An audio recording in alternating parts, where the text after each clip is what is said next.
The world once believed that Africa's future would always depend on its ports. Massive cargo ships crossing the Indian Ocean. Endless lines of trucks crawling across broken highways. Colonial-era rail tracks rusting under decades of neglect.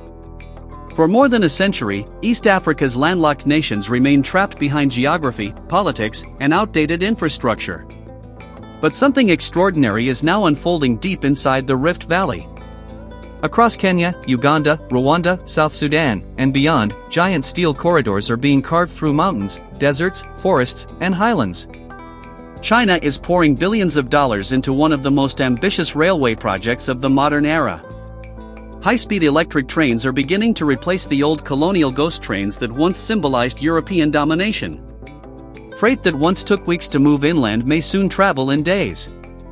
Entire industrial cities are rising where isolated villages once stood. Ports are being connected directly to inland capitals through a network that could permanently reshape Africa's economic map. But behind this engineering miracle lies a far bigger question. Is East Africa finally breaking free from a century of Western dependency? Or is the region stepping into a new era of Chinese influence that could redefine sovereignty itself? Because this is not just a railway story. This is a geopolitical transformation happening in real time. And by the end of this video, you may completely rethink the future of Africa, global trade, and the balance of power in the 21st century. To understand why this railway matters so much, we first need to go back in time. More than 100 years ago, the British Empire built a railway stretching from the Kenyan coast toward the interior of East Africa. The project became known as the Lunatic Express because many people believed it was impossible. Thousands of workers died during construction. Wild terrain, disease, and enormous costs haunted the project from the very beginning. Yet the British completed it because the railway was never truly about development. It was about control. Colonial powers understood a simple reality. Whoever controls transportation controls the economy. Whoever controls the economy controls the people. The old railway connected ports to resource-rich territories deep inland. Raw materials could be extracted faster. Colonial troops could move quicker. Trade routes could be dominated. The system was designed to benefit foreign powers far more than local populations. Even after independence swept across Africa, much of that infrastructure remained frozen in time. Rail systems aged. Roads deteriorated. Cargo delays became normal. Landlocked countries such as Uganda and Rwanda remained heavily dependent on neighboring ports for survival. Transporting goods from inland Africa to international markets became expensive, slow, and unreliable. For decades, East Africa suffered from what economists call the geography trap. Nations without direct sea access faced enormous disadvantages. Industries struggled to grow because transportation costs remained extremely high. Investors avoided regions where moving products was difficult. Factories could not compete globally when logistics consumed massive portions of operating costs. While Asia modernized and Europe expanded high-speed rail, much of East Africa remained tied to outdated colonial transportation networks built for another era. Then China arrived with a completely different vision. Under the Belt and Road Initiative, Beijing began financing and constructing enormous infrastructure projects across the developing world. Ports, highways, dams, power stations, and railways appeared across Asia, the Middle East, Latin America, and Africa. But East Africa became one of the most strategically important pieces of the entire global strategy. Why? Because East Africa sits at the crossroads of some of the world's most important maritime routes. The Indian Ocean connects Asia, Africa, and the Middle East. Whoever dominates logistics in this region gains influence over global trade itself. China recognized something that many Western powers underestimated. Africa was not simply a continent of raw materials. It was an emerging economic frontier with a rapidly growing population, expanding urbanization, and rising industrial potential. The centerpiece of this transformation became the new railway corridors stretching inland from the Kenyan coast. The standard gauge railway, often called the SGR, became one of the most ambitious infrastructure projects in modern African history. Built largely with Chinese financing and engineering, the railway connected the port of Mombasa to Nairobi and pushed further toward the interior. Sleek locomotives replaced aging colonial tracks. Freight capacity expanded dramatically. Passenger travel times were reduced significantly. For many Africans, the railway became a symbol of modernization that previous governments and international partners had failed to deliver for decades. But the true significance of the project lies beyond Kenya itself. The long-term vision extends deep into East Africa's landlocked nations. Uganda, Rwanda, South Sudan, and the Democratic Republic of Congo all stand to gain from these expanding rail connections. Once completed, the network could create a massive economic artery linking inland Africa directly to global shipping routes. Imagine a manufacturer in Uganda shipping goods to Asia without relying on endless truck convoys crawling through deteriorating highways. Imagine minerals from Congo reaching ports faster and cheaper. Imagine agricultural exports moving efficiently from inland farms to global markets. This changes everything. Transportation costs influence almost every aspect of economic life. When logistics improve, investment increases. When investment increases, factories emerge. When factories emerge, jobs follow. Entire urban economies can rise around transportation hubs. This is exactly what China hopes to accelerate. Industrial parks are already being planned around key railway stations. Logistics centers are expanding. New housing developments are appearing near transport corridors. Energy infrastructure is being upgraded to support growing industrial demand. In some regions, the railway is not just moving cargo. It is reshaping the physical geography of economic opportunity. For decades, many African economies depended heavily on exporting raw materials while importing finished products. This colonial-era economic pattern limited industrial growth. But modern rail infrastructure creates the possibility of something different. Manufacturing, regional trade, industrial integration. Instead of exporting raw coffee beans, nations could process coffee domestically. Instead of exporting raw minerals, countries could build refining industries. Instead of relying entirely on foreign imports, regional supply chains could emerge within Africa itself. The railway becomes more than transportation. It becomes a foundation for economic sovereignty. And this is where the geopolitical implications become enormous. For much of the post-Cold War era, Western powers dominated global financial institutions and development models. The International Monetary Fund and World Bank often shaped infrastructure priorities across the developing world.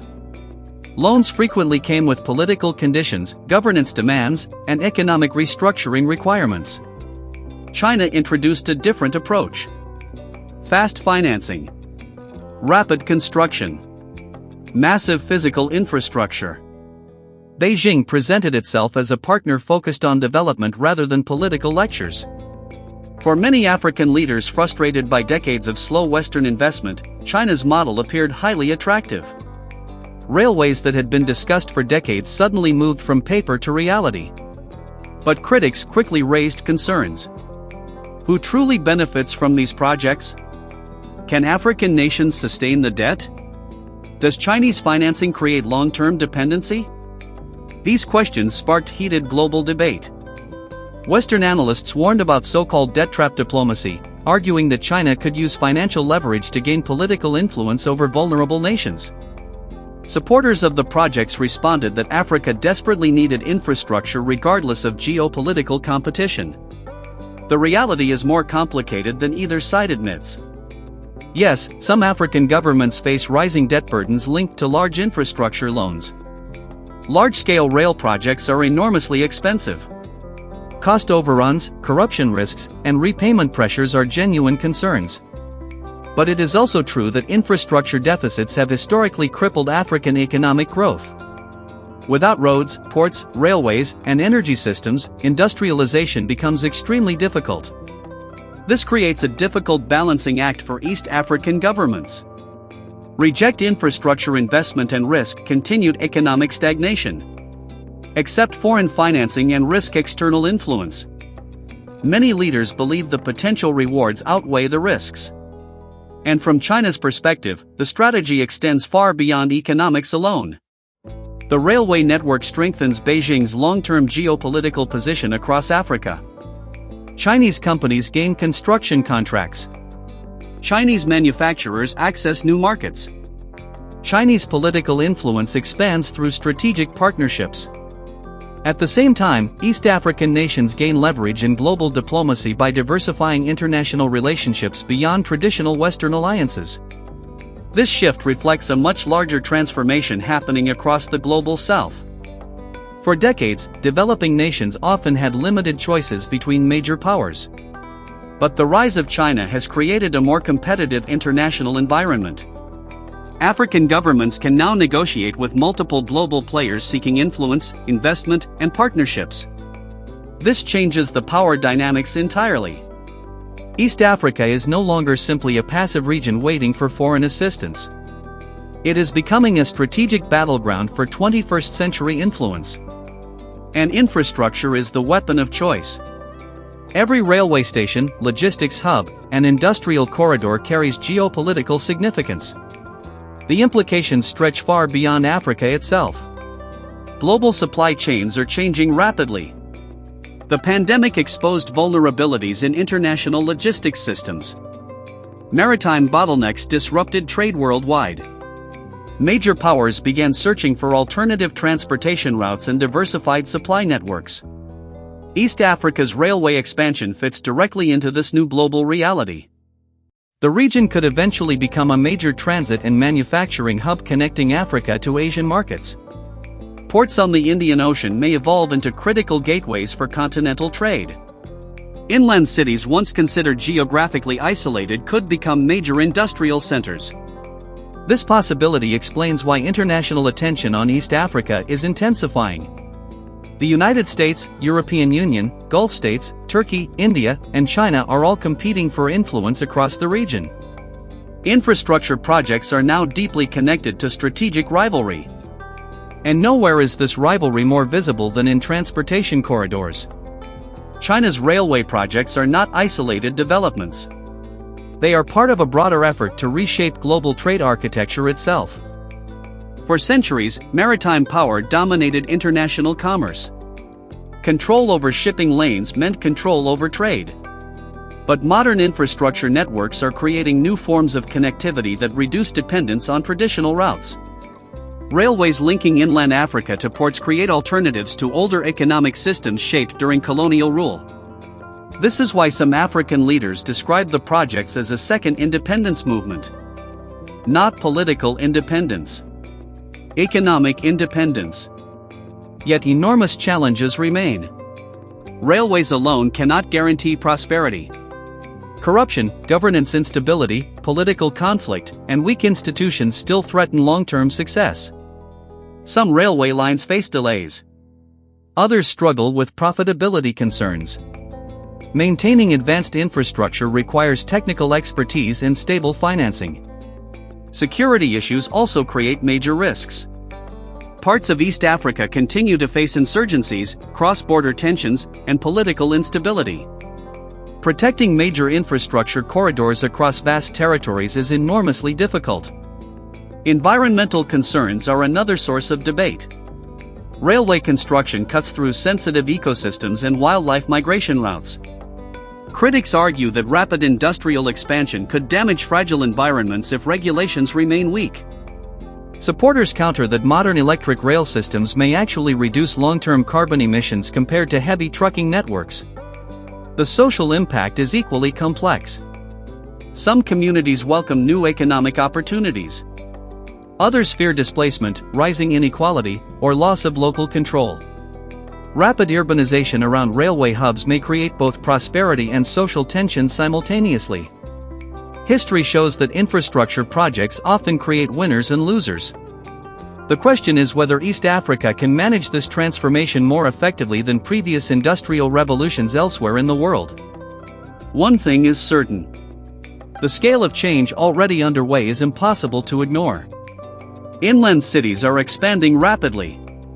Trade volumes are increasing. Regional governments are coordinating transportation strategies more closely than ever before. Young populations across East Africa are entering an era where connectivity may define opportunity. For millions of people, the railway represents hope. Hope for jobs. Hope for industrial growth. Hope for reduced poverty. Hope for integration into the global economy on stronger terms. And perhaps most importantly, hope that Africa's future may finally be shaped less by colonial history and more by modern ambition.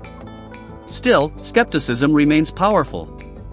Some economists argue that the projects are overhyped and financially risky. Others believe the infrastructure could take decades to deliver full economic returns. Critics warn that political elites may capture most benefits while ordinary citizens see limited improvement. These concerns cannot be dismissed. Megaprojects throughout history have often produced mixed results. Some transformed nations permanently. Others became symbols of wasted ambition and crushing debt. East Africa's railway revolution may ultimately depend not only on steel tracks and locomotives, but on governance, transparency, education, industrial policy, and regional cooperation. Infrastructure opens doors. But nations must still decide how to walk through them.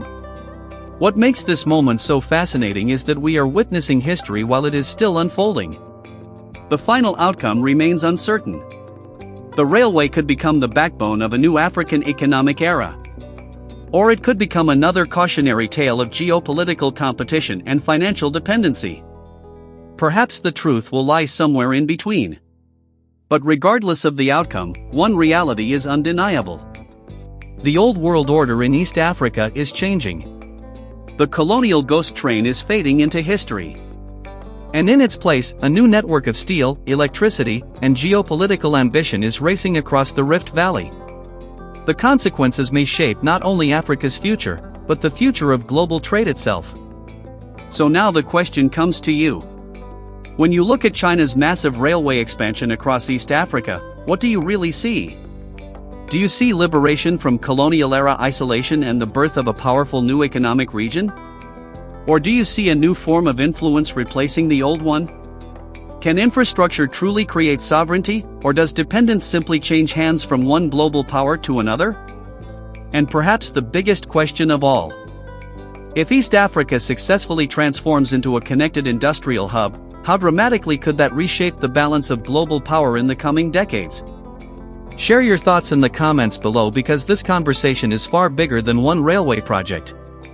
If you enjoyed this deep analysis and want more powerful geopolitical stories about Africa, global power shifts, infrastructure wars, and the future of emerging nations, make sure you subscribe to the channel and turn on notifications so you never miss our upcoming videos. Also, don't forget to like this video because it helps more people discover these important global stories. And if you have a different perspective on China's role in Africa, or if you live in East Africa and have personally witnessed these changes, your insights could make this discussion even more valuable for everyone watching. Thank you for watching AfriPol Lens. The future is being built right now, and sometimes the sound that changes history is not the roar of war or politics, but the quiet hum of steel rails crossing a continent.